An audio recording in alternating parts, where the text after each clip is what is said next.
Canaanites prosper because they have their heaven right here in their mortal lives. They have done things that even the devil would hesitate at, and their animal heritage has made them to be a cunning set. They know that they are doomed spiritually, so they don't believe that their so-called blessings come from God. Since coming out of the mountains, they have gone all over the world, stealing, raping, killing, scheming, lying, and etc., to gain wealth, power, a name and heritage for themselves, and even a language, English. They mean to completely destroy you, in both the mortal and spiritual life, with false laws and doctrine, keeping your nose to the grindstone, in ignorance and poverty, not knowing how to live and handle your mortal lives that you may live your lives in prosperity, and have strong healthy bodies. The Canaanites have shut up the kingdom of El from El's people, they go not in themselves, and they seek to keep El's people from going in, with false laws and doctrines of worship, keeping the truth from them. The Canaanites caused my people to die, for lack of knowledge of the truth. Which means that for not knowing the truth of El's 613 laws in life and worship, you die both mortally and spiritually. The Canaanites go all over the world, converting people to the false so-called Christian and Islamic religions. When they have succeeded in doing so, they have brought that person or people closer to hell with their spookism than they themselves are. For they have destroyed that person or people, both mortally and spiritually. Hebrew does not mean Jew. Hebrew only means to cross over. Jew is a slang term. Down through the ages, the slang term stuck, just as any slang term does, when referring to a people. When the Jebusites stole the heritage, they were also stuck with the slang term, but they made good use of it. The language that the Jebusites speak is not Hebrew. It is a tongue they made up from some Hebrew, some English, some High German, and a couple more. This tongue is called Yiddish. They have never mastered the Aramaic, Hebrew, language, and never will. After all these decades, they still have universities set up in several places, studying to break the Aramaic, Hebrew, language. Kosher is the Hebrew term for legal and lawful of El. It means breeding, preparing, killing, etc., as El Yahuwah saith to do it. It means, living and worshipping, as El Yahuwah saith to. Just as all people are not of El, all foods, laws, doctrine, etc., are not of El Yahuwah. We call it Jahaz. The Star of David is the shield of Abraham. Genesis 15:1 calls it the Magen, shield. It appears as a six-pointed star. That star is Yeshua of 2,000 years, who rose from the house and seat of David, but was not the only Messiah. Yahuwah is El, is the one and only supreme holy soul, called the Father. The source of all life. White represents spiritual purity. You sin when you refer to the Amorites or any pale people as being white. There is nothing mortally pure about them, let alone spiritually pure. Black represents supreme balance. Pale represents sin, disease, unholy, impurity, death, albinism. Blasphemy is to scorn, rebuke, mock, deny, speak against, etc. There is a chance for forgiveness for all sins, except the sin of blasphemy against El Yahuwah. We were treated as we were and are treated, because the Canaanite knew that Nubians would come to power, for we are El Yahuwah's people, but what they didn't know was that we would be Nubian American. The Amorites knew of my coming, for El Yahuwah prophesied in the old scripture, scroll of Malachi, of my coming to repent myself for my people, when they needed me most. And that period was when our people's heritage was stolen, and they were cast into such sin and corruption, alone with the other nations, but El Yahuwah remembered his promise to our forefathers. And knowing that if he destroyed his true people, it would leave the Canaanites triumphant, with the only ones having the key to the kingdom. Thus, El Yahuwah planted me in the womb of my mother named Mary, later called Fatima, just as Mary, mother of Yeshua of 2,000 years ago, is also called Holy Fatima. My mother was also born Mary and called Fatima, to be born a mortal that I might bring the truth to my people, set another way to the kingdom, and block the Canaanites. You should know that had I been a pale so-called Jews as you are taught, the Amorites would have been glad to have me of their own as the son of El Yahuwah, for they know that the sons is El Yahuwah in the flesh. They tried every way to stop me. As time passes on, the enemy succeeded in concealing the true way that is our own, proceeding to spread and teach false corruptible doctrine, giving it the title of Christianity or Islam, and making and presenting pale accursed idols and images of the pale man, saying it is the likeness of our prophets. The enemy not only shut out the truth, but they also shut out the fact that all the prophets were Nubians. So you see, Christianity and Islam is just the false corruptible doctrine taught and spread by the enemy. And it is not us that is on trial today, it is the pale idols and images that you look upon as your deities. And what is faith? The name Aman or Amen or Amin is Aman Ra. A fact, not myth or spook. That's faith. Facts, not unseen beliefs. Faith is not something that you have, as long as the Spirit moves to please you, and when He doesn't, you lose that faith, for you never had faith from the beginning. El-Yahuwah does not always move according to the manner you want Him to, for El knows when, how, why, where, to answer your needs, and He answers them according to His will, not yours. You are supposed to be prepared to accept the will of El, whatever it may be. The scripture tells us that faith will move mountains, and it will, if you will get you up off your knees and help yourself to move it, and El will give you the help and guidance that you need, to succeed. The faith and works is up to you. El takes care of the rest. Or do you expect for El to reach down inside of you and help you? But you must get yourself up and use the breath of divine breath that He put into you to make you a living soul, part of El. Yet, many of you are still hopeless. You seek some specific spook, when the proof is right before your eyes, inside your chest, but you refuse to see it, or accept it, therefore, you are not worthy of the proof. You believe that El will protect you from enemies, and He will, as long as you help yourself, and move according to the manner in which El says to move, instead of following this corruptible, destructible society, and its false leaders, who profess that El-Yahuwah is an unseen spook, that is going to come save you. Just wait. However, you stay down on your knees, like religious fools as the false leaders tell you to do, and you will see just how much you and your false leaders will be protected.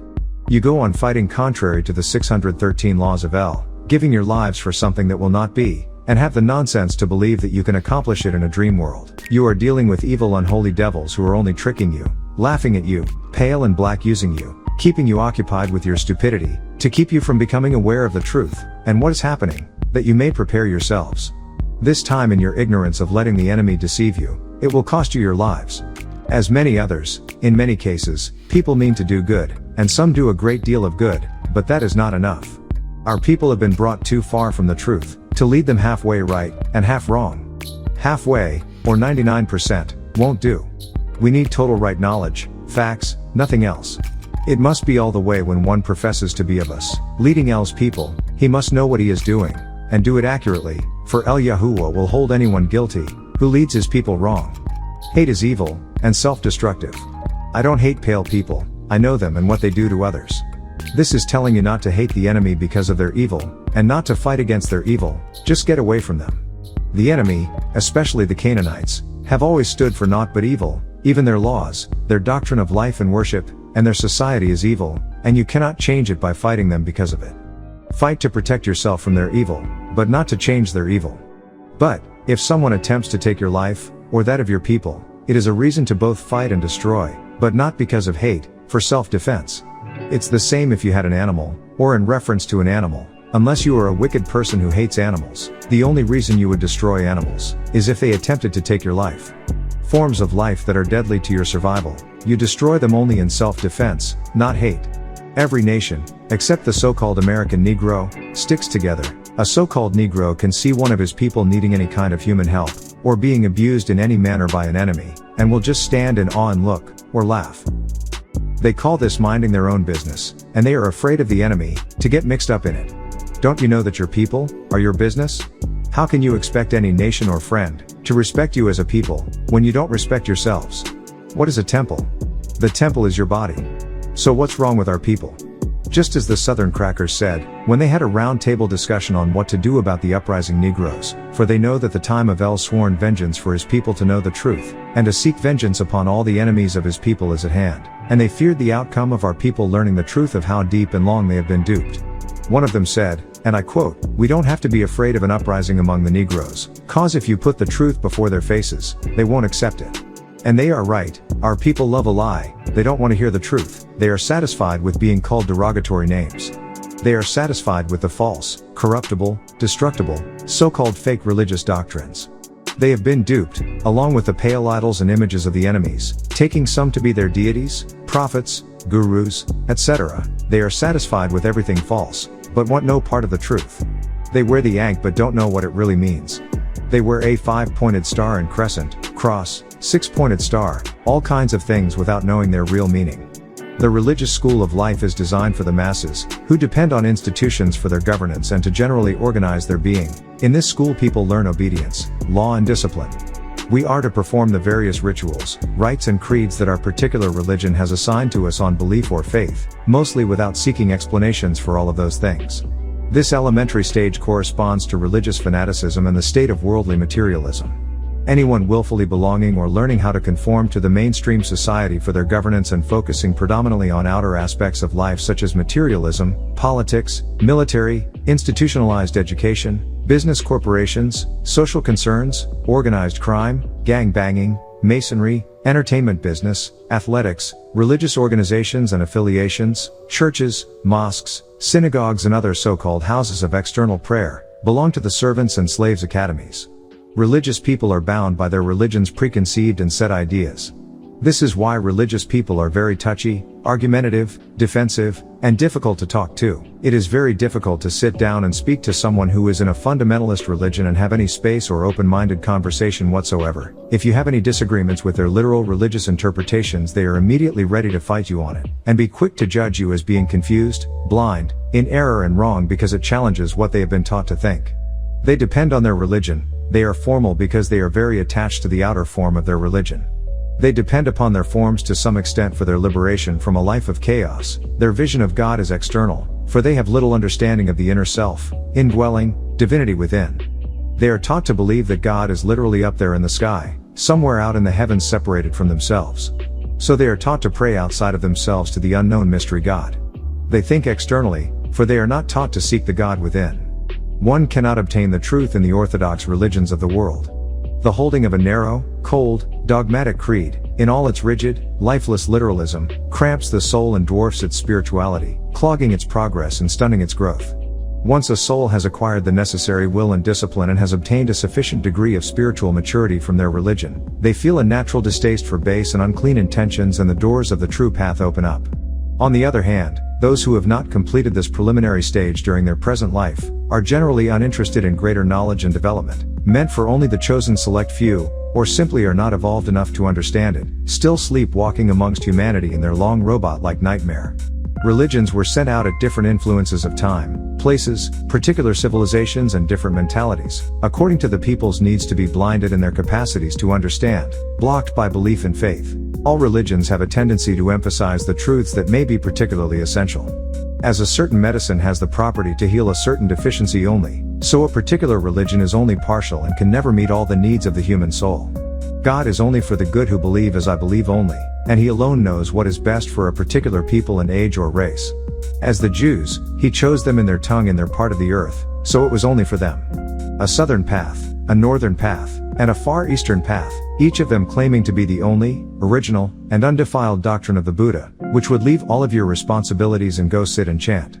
The same on a man deserting his parents at age 13 and then ending up hung on a cross, killed, stopped fishermen from taking care of their family to follow him.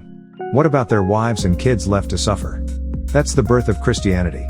Stop all your work, leaving your jobs in Goshen, Egypt, make a reckless exodus to nowhere, that's Judaism. Desert your family and hometown from Mecca to Medina, steal from caravans, kill people, then go home and kill more people, take their wives, and that's the birth of Islam. Now look at them again. So the Christians and the Muslims are only fooling themselves. No traditional religion is the only truth or the only solution for this era and the future. Don't be fooled. We know how the Christian religion came into existence, and the Islamic and Judaism also. It was certainly not Jesus, Moses or Muhammad who made what is known as the religions called Christianity, Judaism, and Islam, but some learned and very few men put their heads together and built them up into the religions seen now. There was nothing divine in the way in which they function either. Buddha retired from the world, sat down in meditation, and discovered a way out of earthly suffering and misery. That would drop all of your responsibilities, out of all of this illness, death, sin, and hunger around him. But he also left his family, wife and children. But did he tell what he did to get there? No. Even before he had died, his teachings had already begun to be twisted and distorted. He became great, a god. It was only after his disappearance that Buddhism as a full-fledged religion reached its entirety, founded upon what the Buddha, meaning awaked one, was supposed to have said and the supposed significance of these reported sayings. That's religions for you. But because the disciples and the disciples' disciples could not fully agree on what Buddha had said or what he meant by his utterances, there grew up a host of sects and subsects in the body of the parent religion. It is often said that if Jesus came back to earth, he would not be able to recognize what he taught, due to the forms that have been imposed on it by fallible men. The same if Buddha, Moses, and Muhammad were to come back and see what has been made of their teachings, they would immediately run back discouraged to heaven. All religions each have the same story to tell. The occasion for its religious birth is the coming of a great teacher of the world. He appears and reveals as an incarnation of divine truth.